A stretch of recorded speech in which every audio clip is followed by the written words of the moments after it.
आशा करता हूं आप सब बहुत अच्छे होंगे। मेरा नाम है सिद्धांत अग्निहोत्री। स्टडी ग्लोस पे आपका बहुत बहुत स्वागत है। दोस्तों, अब कुतुब मीनार, पहले ताजमहल और अब कुतुब मीनार के बारे में हम बात करेंगे। कुतुब मीनार पे एक याचिका दायर की गई है जिसकी जो फैसला आएगा वो 9 जून को आएगा। 9 जून को इस पे फैसला आएगा और ये बताया जाएगा कि इसमें इजाजत दी जाए पूजा पाठ की कि नहीं। तो हम बात करते हैं दोस्तों, यहां पे सुप्रीम कोर्ट ने काफी कुछ बोला है। जज ने मतलब जो साकेत कोर्ट के जज हैं उन्होंने काफी कुछ बोला है और बात करेंगे कि हिंदू पक्ष ने क्या कहा है और जजेस ने क्या कहा है। जो वार्तालाप हुई और कुतुब मीनार के बारे में भी बात करेंगे। वैसे आपको बता दूं, कुतुब मीनार भी एक यूनेस्को वर्ल्ड हेरिटेज साइट है। देखिए, एक चीज हमको समझना चाहिए, ये सब भारत की प्रॉपर्टी हो गई है, आपको पता है कि नहीं। जो भी सरकार आएगी उसका संरक्षण रहेगी आर्कियोलॉजिकल सर्वे ऑफ इंडिया, भले ही ये किसने बनवाया हो, किसी ने भी बनवाया हो। भाई देखो, इस्लामिक इन्वेजन की अगर कम से कम मैंने 50 लेक्चर्स लिए हैं, पूरी एक सीरीज मैंने इस्लामिक इन्वेजन पे चलाई थी। आई होप आपने देखी होगी, आप देख लीजिए। तो देखिए, वो तो 2000 मतलब 1000 साल पहले से ही शुरू हो गया था। ठीक है, 632 में इस्लाम बना और उसके बाद वो फैला। यकीनन बहुत सारे मंदिर तोड़े गए। महमूद ऑफ गजनी आया, फिर महमूद ऑफ गोरी आया। अब महमूद ऑफ गोरी जब सेकेंड बैटल ऑफ तराइन 1192 में लड़ी गई तो उसने बहुत बड़ी गलती हो गई थी। पृथ्वीराज चौहान 1191 में महमूद गौरी को छोड़ दिया था, मार सकते थे, छोड़ दिया उनको। तो सेकेंड बैटल वो भी उसने धोखे से जीती थी। सेकेंड बैटल जो लड़ी उसमें महमूद ऑफ गोरी की जीत हुई। अब मुइनुद्दीन यानी कि महमूद ऑफ गोरी की अगर बात करें तो ये जब आया तो भाई अपने बहुत सारे, इसकी कोई शादी, कोई बच्चा नहीं था तो जो इसके सिपाही थे ना उनको ये अपना बच्चा मानता था। ठीक है, और वो सब गुलाम थे क्योंकि पहले गुलामी चलती थी। अरब, भाई जब इस्लाम आया तो अरब से ही शुरू हुई है, पूरा अफ्रीका को ऊपर से लेके नीचे तक। बाद में फिर यूरोप ने भी कंटिन्यू की स्लेवरी, वो सब गुलाम बना दिया गया था। तो ये जो जितने गुलाम थे ना, ये इनके बच्चे थे। उसी में से एक गुलाम था कुतुबुद्दीन ऐबक। और पहली स्लेव डायनेस्टी, गुलाम वंश की स्थापना होती है 1206 में। 1206 से 1210 तक कुतुबुद्दीन ऐबक था और इसी ने ही कुतुब मीनार का निर्माण कराया। ठीक है, और फिर इसके बाद 1210 से लेकर 1236 तक इल्तुतमिश आया। ठीक है, इल्तुतमिश के क्या बहुत इंपॉर्टेंट तंका जित्तल उसने कॉइन चलाए। देन उसके बाद इक्ता सिस्टम और सबसे बड़ी बात तुर्काने चहलगंज। उसके तुर्काने चहल जो इसने 40 नोबेल्स की स्थापना की ना भैया, पूरी ताकत उनके पास आ गई। और उसके बाद बलबन आया। खैर वो अब देखिएगा, पूरा मैंने कवर किया है। तो अब दोस्तों बात यह है कि ये जितने भी मॉन्यूमेंट्स बनाए गए पहले, ये सब आजादी के बाद अब भारत की प्रॉपर्टी हो गए हैं। ये सब Bharat archaeological survey of India की सब प्रॉपर्टी है और यही इनकी देखरेख करता, चाहे वो ताजमहल हो, चाहे वो आपका कुतुब मीनार हो, चाहे लाल किला हो, कोई भी हो। आप आर्कियोलॉजिकल सर्वे ऑफ इंडिया की वेबसाइट पे जाके टिकट भी बुक करा सकते हैं। तो सब भारत की प्रॉपर्टी है। ओके, पहली बात तो ये। दूसरी चीज, ये कुतुब मीनार जो है साउथ दिल्ली में पड़ता है ना, हौस खास जाते हुए। तो Qutub Minar UNESCO world heritage site है 1993, just like Taj Mahal, just like red fort, just like Jaipur. Bharat में कितनी यूनेस्को वर्ल्ड हेरिटेज साइट है, चलो कमेंट बॉक्स में बता दो। तो यूनेस्को वर्ल्ड हेरिटेज साइट है तो उसका इंपॉर्टेंस वैसे भी बहुत ज्यादा है। अब यहां पे विवाद यह हुआ है, पेटिशनर ने यह डिमांड की है कि भाई यहां पे हिंदू देवी देवताओं विद इन द कॉम्प्लेक्स हमको पूजा करने की इजाजत दी जाए। हरिशंकर जैन, जो आपको पता है ज्ञान वापी मस्जिद में भी मेन पेटिशनर है और यहां पे भी भाई वो तो एकदम इस समय फुल फॉर्म में है, शाही ईदगाह मस्जिद में भी वही। तो ये बताया कि जो 800 साल डाइटी जो है, it has survived for any worship. ये बोला है कोर्ट ने, let them survive like that. Court की बात पे हम अभी आएंगे, कोर्ट और पक्ष में क्या पूरी बातचीत हुई है उसको भी हम देखेंगे। फिलहाल दोस्तों हमारा एनसीईआरटी पॉलिटी, ये लाइव क्लासेस शुरू हो रही हैं 1 जून से। 1 जून से लाइव क्लास शुरू हो रही है। आप कंबाइंड एनसीईआरटी का कोर्स लीजिएगा दोस्तों। जैसे जैसे एनसीईआरटी अपडेट होगी ना, वैसे वैसे प्राइस बढ़ेंगे। तो एनसीईआरटी के प्राइस काफी हाइक हो सकते हैं। तो इसीलिए पूरा ये लाइव क्लास शुरू होगी, मैं आपको लाइव पढ़ाऊंगा और ऐसे स्मार्ट बोर्ड पे हम पढ़ेंगे। अभी रिकॉर्डेड आपको मिलेगा, लेकिन 1 जून से पूरा अपडेट होगा। तुरंत इसको अवेल करिए, छोड़िए नहीं। एनसीईआरटी कूपन कोड यूज करिए, आपको एक्स्ट्रा 25% ऑफ मिलेगा। तो एडवोकेट हरिशंकर जैन ने यही बोला है कि भाई देखो, एक काम करते हैं, इसको अभी हम रोकते हैं। पहले आप कुतुब मीनार के बारे में देख लीजिए। ठीक है, इसको भी अभी हम रोकते हैं। यहां पे आप आइए, एएसआई को भी रोकते हैं। मतलब जो रिस्पॉन्स हुआ है ना, मतलब जो कोर्ट में बहस चली है उसको हम बाद में जानेंगे। पहले आप कुतुब मीनार का इतिहास देख लीजिए। जैसा कि मैंने बताया कि कुतुबुद्दीन ऐबक ने इसको बनवाना शुरू किया था और इल्तुतमिश ने इसको कंप्लीट किया। इल्तुतमिश कुतुबुद्दीन ऐबक का दामाद था और इल्तुतमिश की बेटी कौन थी? रजिया सुल्तान। गजब भैया, जबरदस्त। ठीक है, कहानी बहुत बढ़िया है। तो इल्तुतमिश ने इसको बनवाया, कंप्लीट किया। महमूद घोरी का एक स्लेव था ये। अब दोस्तों वैसे तो इसमें बोला जाता है, बताया जाता है कि ये इसकी यहां पे जो पिलर्स हैं, ठीक है, अगल बगल मंदिर हुआ करते थे। 27 मंदिरों को तोड़ के यहां पे कुव्वत उल इस्लाम मॉस्क जो है बगल में ही है बनाया गया। हालांकि कुतुब मीनार का उससे कोई लेना देना नहीं है, क्योंकि कुतुब मीनार एक मॉन्यूमेंट है, ये एक नॉन लिविंग मॉन्यूमेंट है। यहां पे कोई पूजा या इबादत नहीं होती है। बगल में जो मस्जिद है वहां पे होती है। तो ये बोला गया।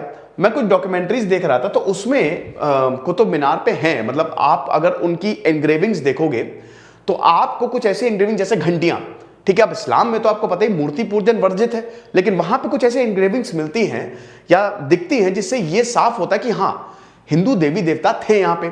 फिर यहां पे चंद्रगुप्त टू, गुप्त वंश के चंद्रगुप्त टू, ठीक है, चंद्रगुप्त मौर्य अलग है, मौर्य वंश के हैं। अक्सर लोगों को वो चंद्रगुप्त वंश जो है भाई, सबसे पहले तो श्रीगुप्त ने, ठीक है, गुप्ता वंश को मतलब 5th सेंचुरी में उसकी स्थापना की। उसके बाद जो सबसे शानदार नवरत्न जिन्होंने बनाए भाई, महाभारत रामायण उनके समय में कंपाइल हुई, वो थे चंद्रगुप्त टू, जिन्होंने विक्रमादित्य का टाइटल भी लिया था। तो अब ये समझिए कि उन्होंने, ऐसा बोला जाता है कि यहां पे बहुत बड़ा पिलर भी बनाया था, है ना। अब इस 14वीं और 15वीं सदी में यहां पे भूकंप भी आया था, जिससे काफी ज्यादा नुकसान भी हुआ था। फिर एक और भूकंप आया था। अब देखिए ये सब तो ठीक है, लेकिन 1947 के बाद हम ये देखते हैं कि पूरा का पूरा भारत में आ गया और ये इसके बारे में जानकारी है, ठीक है। 237 फीट ये ऊंचा है और इसका जो डायमीटर है सबसे ऊपर वाला ये 9 फीट का। देखने लायक जगह, आई होप दिल्ली आप जब गए होंगे तो देखा होगा। 379 सीढ़ियां हैं और नींव का जो डायमीटर है वो 46.9 है। वैसे चंद्रगुप्त टू ने भी जब बना था उसकी भी बहुत बढ़िया कहानी है कि टाइम देखने के लिए, वक्त पता करने के लिए इसको थोड़ा सा, वो जो पिलर था ना, हल्का सा टेढ़ा बनाया था, ताकि 21 जून को भाई जब सूरज बहुत तेजी से, भाई सबसे लंबा दिन होता है सॉल्स्टिस जिसको हम बोलते हैं, तो वो जो परछाई से पता लगाया जा सके, ठीक है। तो खैर पहले तो टाइम जो है, वक्त जो है और सीजन जो है वो सूर्य की रोशनी से ही पता लगाए जाते थे, ठीक है। 1993 में इसको यूनेस्को वर्ल्ड हेरिटेज साइट का दर्जा मिला और उसके बाद आर्कियोलॉजिकल सर्वे ऑफ इंडिया की ASI के संरक्षण में ये मॉन्यूमेंट है। और भैया बहुत ही ज्यादा इंपॉर्टेंट ये इसलिए है क्योंकि 30 लाख से ज्यादा यहां पे हर साल पर्यटक देखने आते हैं, ठीक है। तो ये चीज है। अब ये ताजा विवाद, अब हम आते हैं कि भाई ये क्या हो रहा है। देखिए ताजा विवाद की बात करें तो ASI के पूर्व रीजनल डायरेक्टर धर्मवीर शर्मा का यह बयान है और उन्होंने दावा किया है कि राजा विक्रमादित्य, जैसा कि मैंने बताया, उन्होंने बनवाया था, उन्होंने इसकी शुरुआत की थी, ऐबक ने कंप्लीट कराया बेसिकली इसे, ठीक है। और यह भी बताया था कि एक सन टावर था, जैसा कि मैंने बताया कि भाई टाइम वाइम देखने के लिए इसको यूज किया जाता था। ओके, आगे देखते हैं। फिर उसके बाद कुव्वत उल इस्लाम मस्जिद में सदियों पुराने मंदिर का भी एक बड़ा हिस्सा शामिल है। ऐसा बोला जाता है कि इस मस्जिद को, ये जो आप इंग्रेविंग्स देख रहे हैं ना, ये है, मैंने डॉक्यूमेंट्री में देखा था, वो बता रहा था कि भाई ये है। अब देखिए समझिए कि इसमें ये बोला जा रहा है कि यहां पे मंदिरों को तोड़ा और उसके बाद स्थापना हुई।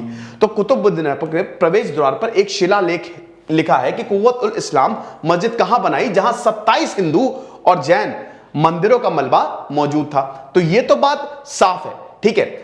अब देखिए दोस्तों, ताजा विवाद की अगर बात करें तो ये कोर्ट में अभी मामला जो है वो चला गया है और कोर्ट जो है वो इसकी सुनवाई कर रहा है।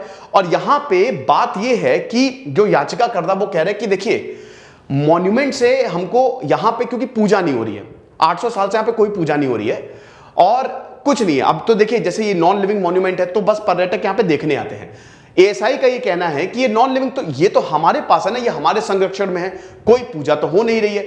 लेकिन याचिकाकर्ता का यही कहना है कि हमको हिंदू देवी देवताओं का पूजा करने की इजाजत दी जाए फिलहाल के लिए। तो उस पे जो है वो 9 जून को फैसला आएगा। फिलहाल आर्कियोलॉजिकल सर्वे ऑफ इंडिया ने ये रिप्लाई दिया है कोर्ट में कि ये गलत है भाई। देखिए, we should not revive the temple at the location. हमको टेंपल को, मंदिर को क्या जरूरत है जब ये हमारे ही संरक्षण में है, प्लस यहां पे बहुत कोई पूजा नहीं हो रही है और right to worship absolute right नहीं है, ठीक है। तो ये जो मॉन्यूमेंट है और इसका स्ट्रक्चर जो है, अब इसको चेंज नहीं किया जा सकता। The revival of the worship can not be allowed at the monument where such a practice was not prevalent. जब ये हमको दिया गया था ना, तब से यहां पे कोई पूजा नहीं हो रही है, कुछ नहीं हो रहा है, ऐसा का ऐसा ही है। ठीक है, तो ये चीज है। अब 9 दिसंबर 2020 को यहां पे याचिका जो है वो दाखिल की गई थी 27 मंदिर को तोड़ के, जैसा कि मैंने बताया, जो कि भाई है वो, अब देखिए जो सच है वो तो है, ठीक है, उसको तो हम वो कह नहीं सकते गलत है ये।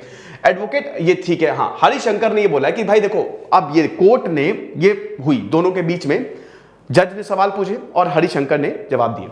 तो हरिशंकर जैन ने यही बोला है कि देखिए, कोर्ट ने पूछा कि आप क्या आधार है, किस आधार पे आप बोल रहे हो कि आप पूजा इसमें ये करवाई जाए, आप बताइए। तो उन्होंने बोला कि देखिए भाई, यहाँ पे पूजा होती थी, मतलब यहाँ पे हिंदू देवी देवता थे, और ये जो जमीन है ना, ये हिंदू देवी देवताओं की ही रहती है। देवता जो है, जब तक उसको विसर्जित ना किया जाए, भले ही वो हो ना हो, मंदिर को तोड़ दिया जाए, लेकिन वो जमीन जो है वो देवता की ही रहेगी जब तक उनको विसर्जित ना किया जाए, जब तक प्रॉपर एकदम पूजा वूजा करके उनको कहीं और शिफ्ट नहीं किया जाए। तो उसी बेसिस पे अयोध्या केस का उन्होंने हवाला देते हुए कहा कि deity does not lose its divinity. भाई वो देवता की ही रहती है और डिविनिटी जो है वो मेंटेन रहती है। आइडल्स हैं कॉम्प्लेक्स में। अब देखिए, सुप्रीम कोर्ट ने बोला कि अगर डीटी सर्वाइव है तो राइट टू वर्शिप भी सर्वाइव है, बिल्कुल कोई दिक्कत नहीं। अगर वहां पे डीटी है तो बिल्कुल राइट टू वर्शिप आप करो। लेकिन दोस्तों, कॉन्स्टिट्यूशनल राइट, इसको right to worship is not absolute, इसको डिनाई किया गया है। देखिए, ये बोल रहे हैं कि देखिए, अगर हम पब्लिक ऑर्डर देते हैं, ये कोई एब्सोल्यूट राइट तो है नहीं, अगर हम पब्लिक ऑर्डर देते हैं तो right to worship can be restricted. उसके बाद फिर दोस्तों ये बात हुई, यहां पे कोर्ट ने ये भी बोला, जज ने ये भी बोला कि देखिए, बहुत समय से ऐसा चलता चला आ रहा है, तो अभी आप उसको ऐसे ही चलने दो, है ना। कोर्ट ने यह भी साफ किया कि बहुत समय से ऐसा चलता चला आ रहा है, ऐसे ही चलने दो। आपकी जो मांग है मंदिर, मतलब मस्जिद तोड़ के या ये पूरा यहां पे मंदिर बनाने की, तो ये इतनी, मतलब इनडायरेक्ट ये कहना था, इतनी वैलिड इसलिए नहीं क्योंकि बहुत समय से यहां पे कोई पूजा नहीं हो रही है, कुछ नहीं हो रहा है यहां पे, जैसा है वैसा ही रहने दो ना, क्या जरूरत है। फिर उसके बाद यहां पे ये बोला गया कि वही की जो पूरी जो डीटी है वो survive, it has survive for 800 years without any worship. तो कोर्ट ने बोला and let them survive like that. अगर 800 साल तक वो है यहां पे, ऐसे ही सर्वाइव किया है, तो अब उसको ऐसे ही सर्वाइव करने दो। तो यहीं पे हिंदू पक्ष का ये कहना था कि देखिए, हम ऐसा नहीं है कि हम कह रहे हैं कि पूरा मंदिर ले आओ, हम सिर्फ ये कह रहे हैं कि हमको पूजा करने का अधिकार मिले, हमको वहां पे पूजा करने का कोर्ट जो है वो अधिकार दे। तो उस पे फैसला दोस्तों 9 जून को आना है, जो भी होगा हम आपको बताएंगे, ठीक है। और अभी आप देख ही रहे हैं कि भाई ये मामला ज्ञान वापी का हो, चाहे शाही ईदगाह का हो, चाहे ताजमहल का हो, चाहे कुतुब मीनार का हो, ये काफी ज्यादा तूल पकड़ रहा है। एएसआई जो है वो काफी ज्यादा अगेंस्ट में, क्योंकि भाई मैंने बताया ना, ये पूरी की पूरी प्रॉपर्टी, जितनी भी मॉन्यूमेंट्स है भाई, वो आर्कियोलॉजिकल सर्वे ऑफ इंडिया के हैं, भारत सरकार के हैं। भारत सरकार उनका देखरेख करती है, और आर्कियोलॉजिकल जो हो गया सो हो गया, लेकिन अब सब कुछ भारत सरकार के पास है, ठीक है। तो ये चीज है। आपको क्या लगता है मुझे कमेंट बॉक्स में जरूर बताइएगा। दिस इज सिद्धांत अग्निहोत्री साइनिंग ऑफ।